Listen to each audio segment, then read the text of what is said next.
जय हिंद। आज हम लोग साइंस का दूसरा क्लास पढ़ेंगे। आज हम लोग जानेंगे नाभिकीय ऊर्जा क्या है। आज ऊर्जा के बारे में पढ़ेंगे। उससे पहले आप सभी को एक रिक्वेस्ट है कि अपने दोस्तों तक जरूर क्लास को शेयर करें। आज हम लोग नाभिकीय ऊर्जा के बारे में पढ़ेंगे। नाभिकीय है क्या, समझे? Nuclear energy. उससे पहले हम लोग जानेंगे कि द्रव्यमान है क्या। ये हर एग्जाम में देखने को मिलता है कि द्रव्यमान कहते हैं किसको। तो द्रव्यमान कहा जाता है किसी तत्व के परमाणु में। मान लेते हैं कि आपके ये परमाणु है, समझे? आपका कोई तत्व है, इसके सेंट्रल पॉइंट, सबसे केंद्र में, समझे? क्या बोलेंगे इसको? केंद्र बोलेंगे, सेंट्रल भाग। इसी में क्या रहता है? न्यूट्रॉन रहता है और क्या रहता है? प्रोटॉन रहता है। न्यूट्रॉन और प्रोटॉन रहता है, बात समझे? और एक बाहरी भाग में क्या रहता है? इलेक्ट्रॉन रहता है। क्या रहता है? इलेक्ट्रॉन रहता है, बात समझे? तो यही बोला जाता है कि परमाणुओं में प्रोटॉन और न्यूट्रॉन की कुल संख्या को क्या बोलेंगे?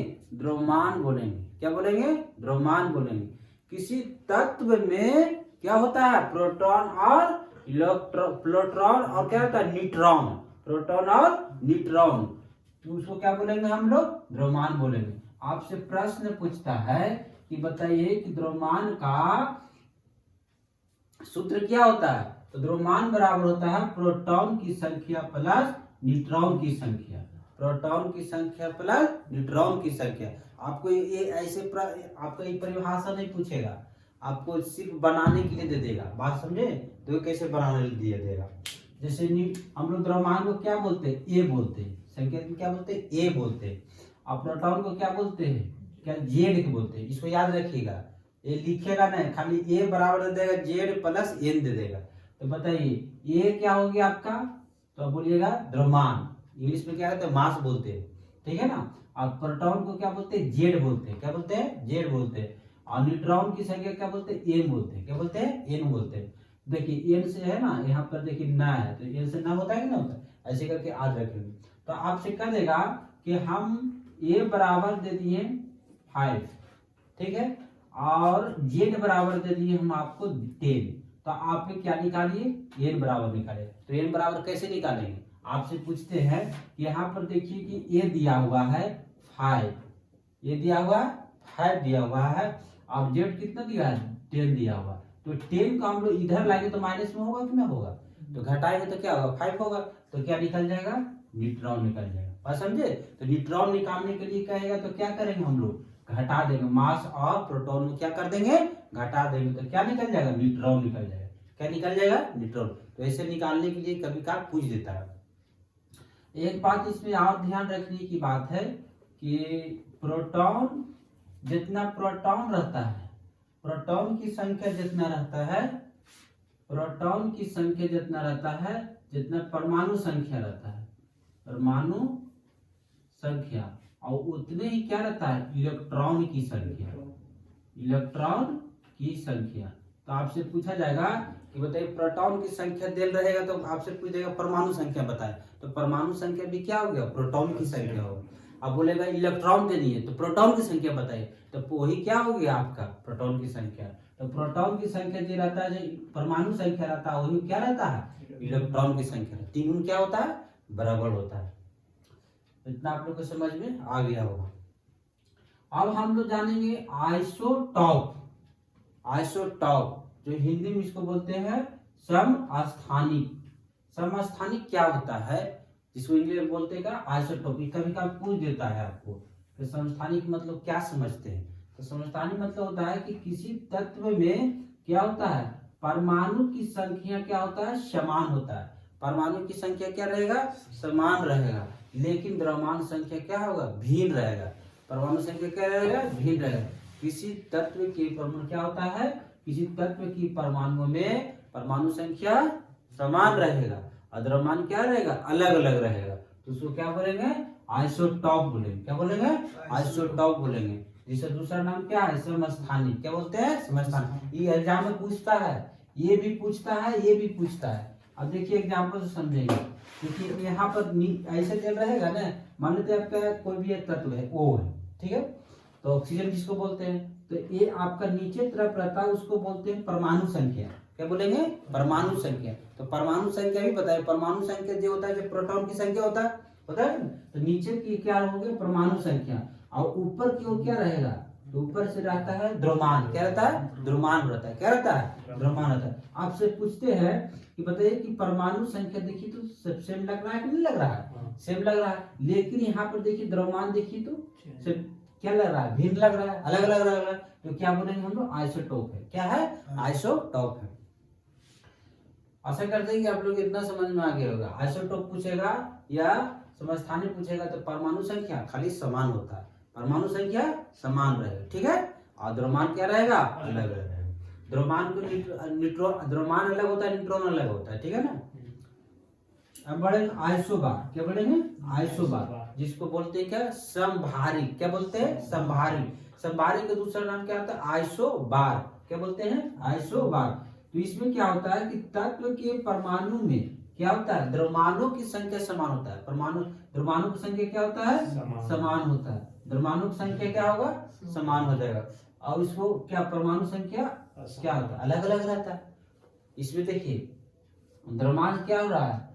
बराबर हो रहा है, सेम हो रहा है, लेकिन यहाँ पर परमाणु संख्या अलग अलग हो रहा है। इसमें याद रखने की यही बात है कि यहाँ आइसोटॉप पूछेगा तो परमाणु संख्या बराबर रहेगा, आइसोबार पूछेगा तो क्या होगा? परमाणु संख्या क्या है? द्रव्यमान संख्या क्या है? समान रहेगा। इसमें देखिए जैसे हाइड्रोजन है, ये क्या है? हाइड्रोजन। ये क्या हो गया? परमाणु संख्या। ये भी क्या हो गया? परमाणु संख्या। ये क्या होगा? द्रव्यमान होगा। ये क्या होगा? द्रव्यमान। देखिए द्रव्यमान यहाँ पर देखिए सेम लग रहा है कि नहीं लग रहा है?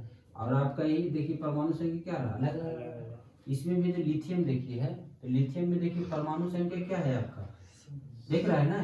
परमाणु संख्या देखिए इसमें देखिए बेरिलियम में तो क्या है? परमाणु संख्या अलग है, लेकिन द्रव्यमान सेम है। तो आप लोग को समझ में आया? आइसोबार किसको बोलेंगे? जिसमें द्रव्यमान बराबर रहेगा। आइसोटोप किसको बोलेंगे? जो परमाणु संख्या बराबर रहेगा। आइसोटोप में परमाणु संख्या बराबर है और आइसोबार में द्रव्यमान। अब आते हैं आइसोटॉन। आइसोटॉन क्या बोलेंगे? आइसोटॉन। आइसोटॉन का दूसरा नाम क्या होता है? सबन्यूट्रॉनिक। सबन्यूट्रॉनिक। 90 से पकड़ लिए होंगे, 90 से पकड़ लिए होंगे कि आइसोटॉन, समझे? जिससे दूसरा नाम क्या है? सबन्यूट्रॉन। इसमें न्यूट्रॉन की संख्या क्या होगा? बराबर होगा।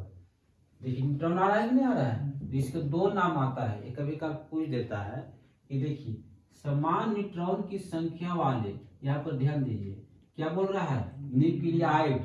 न्यूक्लियाइड क्या होता है? आइसोटॉप होता है। क्या होता है? आइसोटॉप होता है। इसमें न्यूट्रॉन की संख्या क्या हो रहा है? बराबर हो रहा है। न्यूट्रॉन की संख्या बराबर हो, लेकिन परमाणु संख्या और द्रव्यमान क्या हो रहा है? अलग अलग है। दोनों का क्या होगा? अलग अलग होगा। तो इसमें न्यूट्रॉन की संख्या क्या हो रहा है? बराबर। अब देखिए यहाँ से एग्जांपल से समझेंगे। अब पहले बताए थे ना, अब आप लोग बताइए लिथियम है। क्या है? लिथियम। ऊपर की ओर रहता है क्या? मास, जिसको बोलते हैं द्रव्यमान।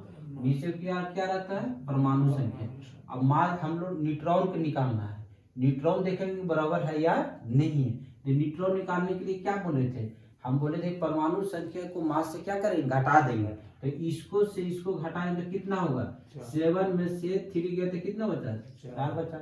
अब इसमें से इसमें घटाइए, 8 में से 4 गया कितना? 4। देखिए तो न्यूट्रॉन की संख्या क्या बराबर नहीं आया?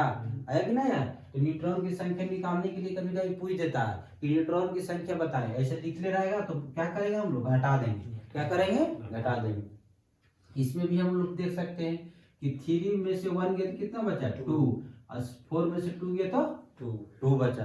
तो क्या हो गया आपका? न्यूट्रॉन। क्या हो गया? न्यूट्रॉन। आपसे हम आप पूछते हैं रिवीजन के मूड में, बताइए द्रव्यमान बराबर क्या होगा? द्रव्यमान बराबर हम लोग क्या पढ़े कि परमाणु संख्या प्लस क्या बोलते हैं? परमाणु संख्या प्लस न्यूट्रॉन की संख्या। न्यूट्रॉन की संख्या उसको क्या बोले? द्रव्यमान बोले। अब आपसे आइसोटोप पूछे थे ना, आइसोटोप क्या कहते? किसको बोलते हैं? इसमें परमाणु संख्या बराबर होता है, परमाणु संख्या बराबर होता है। और आइसोबार किसको बोलते हैं? जो द्रव्यमान की संख्या बराबर होता है। आइसोटोन की क्या कहे थे कि न्यूट्रॉन की संख्या क्या होगा? बराबर होगा। न्यूट्रॉन की संख्या बराबर होगा। अब हम लोग जाने कि नाभिकीय विखंडन कहते हैं किसको? नाभिकीय विखंडन। न्यूक्लियर क्या होता है, इसको विखंडन कहते हैं। जैसे किसी बड़े एक तत्व है, समझे, मान लेते हैं कि बड़े तत्व कोई चीज है, उसको न्यूट्रॉन से बमबारी करेंगे, समझे। न्यूट्रॉन किससे बमबारी करेंगे? न्यूट्रॉन से। न्यूट्रॉन सबसे भारी तत्व है, समझा।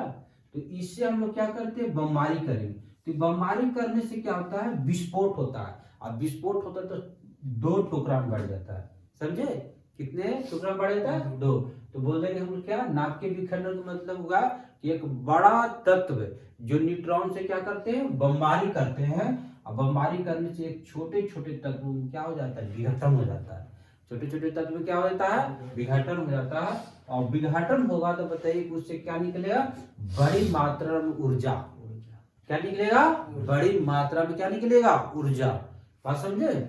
और बड़ी मात्रा में ऊर्जा निकलेगा, उसको यदि नियंत्रण कर लिए तो विद्युत बन जाएगा, और यदि नहीं नियंत्रण किए तो परमाणु बम बन जाएगा, समझे। तो परमाणु बम किस पर आधारित होता है? तो नाभिकीय विखंडन पर होता है। क्योंकि नाभिक विखंडन को हम लोग क्या करेंगे? बमबारी करेंगे। तो बमबारी करने के बाद यदि नियंत्रण हो जाएगा तो क्या बन जाएगा? विद्युत धारा बन जाएगा। विद्युत धारा बन जाएगा। और लेकिन यदि ना नियंत्रण हुआ तो क्या बन गया? परमाणु बम बन गया। परमाणु बम। तो परमाणु बम किस पर आधारित होता है? नाभिकीय विखंडन पर। आपसे पूछा जाता है परमाणु बम किस पर आधारित होता है? नाभिकीय विखंडन पर। ये समझ में आया आप लोग का? हाँ, अब आते हैं हम लोग नाभिकीय संलयन। वो ज्यादा पूछते रहता है, नाभिकीय संलयन क्या है? ये ऐसी घटना है जिसमें 2 हल्के हल्के तत्व एक साथ मिल जाता है, और मिलने के साथ एक नया तत्व का निर्माण करता है। बात समझे। एक ऐसी घटना है जिसमें 2 तत्व आपस में मिलकर क्या बनाता है? एक नया तत्व बनता है। देखिए, नया तत्व तो बना रहा है, लेकिन इसमें एक प्रमुख विशेषता क्या है कि हाई टेम्परेचर में काम करता है। बहुत ज्यादा टेम्परेचर रहेगा ना, तभी नाभिकीय संलयन होगा, ना तो नहीं होगा, समझे। इसके लिए क्या चाहिए? बहुत ज्यादा टेम्परेचर चाहिए।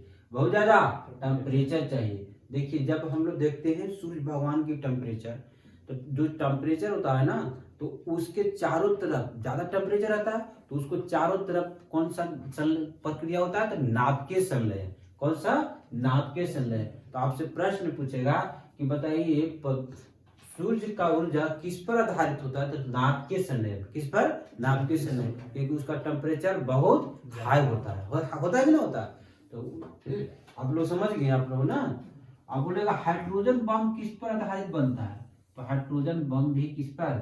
नाभिकीय संलयन के आधार पर बनता है। नाभिकीय संलयन के आधार पर परमाणु हाइड्रोजन बम।